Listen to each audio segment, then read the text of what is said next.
Hey you guys, hope you're having a great day. I know I am.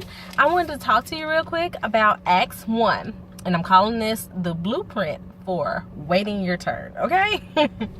Okay, so the disciples knew the promise of Israel, but they were about to be introduced to the journey. Acts 1:4. On one occasion, while he was eating with them, he gave them this command: do not leave Jerusalem, but wait for the gift my Father promised, which you have heard me speak about.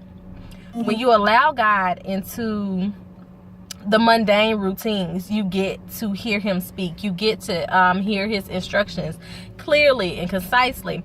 What's more mundane than eating? You're doing it haphazard. I mean, not haphazardly, but you're doing it unconsciously sometimes.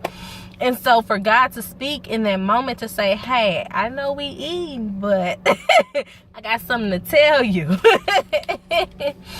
So when you're constantly bringing God into every part of your life, then there's no place where he cannot speak up in. So, you'll hear his instructions while eating, walking, fixing breakfast, whatever the case may be, exercising, whatever. Watching a movie, especially Disney. I don't know who writing these Disney movies, but somebody know God. Them songs, somebody know God. His revelations will come in the routine, in the moment that you allow him into your hands and feet. You're being his workmanship. You're allowing yourself to be that.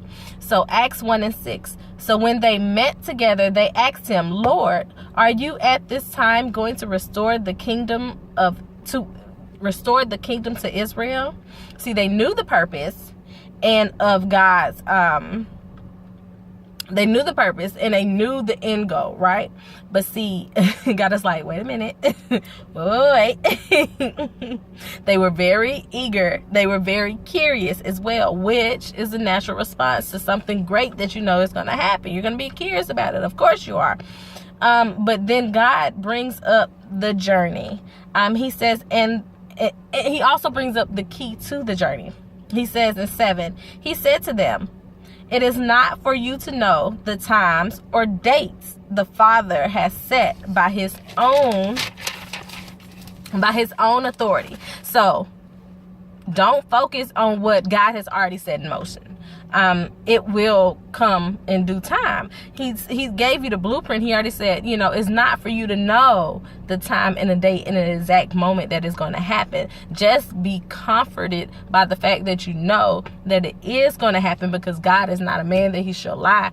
He will not, his word doesn't return void. So if God said he's going to do it, just rest assured and know that he's going to do it. Don't be so concerned about when. Don't be so concerned about how. Don't be so concerned about the exact moment, because everything will be revealed to you in its right timing. Okay. In 8, but you will receive power when the Holy Spirit comes on you, and you will be my witnesses in Jerusalem and in all of Judea and Samaria and to the ends of the earth. That is the mission. That is the point. That is what you should be concerned about. You should be concerned about being a witness to others on the behalf of God, on behalf of Jesus. That is your job. That is your focus. And when we focus on that, we don't have time to worry about anything else, okay? So, that is our job during the journey to Israel. It is the point of it all to bear witness, to be a shining example of God's grace and the Holy Spirit within you. Oh, if that isn't the best present, to have the Holy Spirit within us, that discernment, that comfort, that hug, that handhold in the middle of the night, all of that wisdom, is growing closer to God.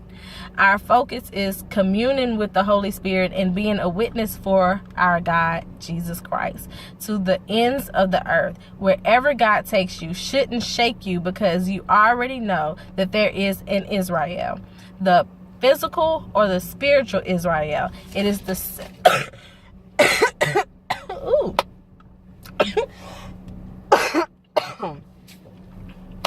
Excuse me, y'all. But yes, so either your physical Israel, your spiritual Israel, the self-changing within you from Jacob to Israel, you know that there is a journey within it all. But the key is not to focus on when these changes are going to happen, when these big moments are going to happen, but to be present in the mundane, to be present in the routine, to be present with God so that you can be his hands and his feet. That is our focus. Y'all have a blessed day. I know you can find joy out of the mundane. I know that you can find joy in the waiting. I know that there is joy in the journey. It says it right here in the first part of Acts 1. So y'all have a blessed day. I hope y'all got something from it. I love you guys. Bye.